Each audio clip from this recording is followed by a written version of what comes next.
Toyota alarms commonly trigger due to three reasons: faulty door hood switches, oversensitivity, or a weak key fob battery. First, test your key fob battery using a multimeter. It should read above 2.8 volts. If that's not the issue, inspect the door and hood switches.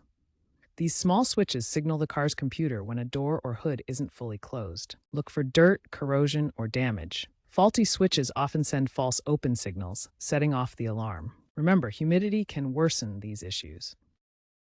If these steps don't solve the problem, oversensitivity might be the cause.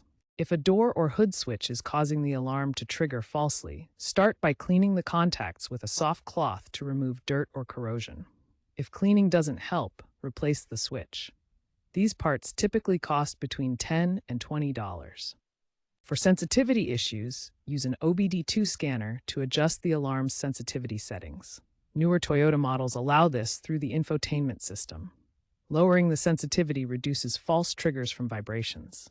If your Toyota is a 2025 or RAV4 or similar model, check if it was part of the recall for faulty door switches. A dealer visit for reprogramming may be necessary. Regularly checking and maintaining these components can prevent future false alarms.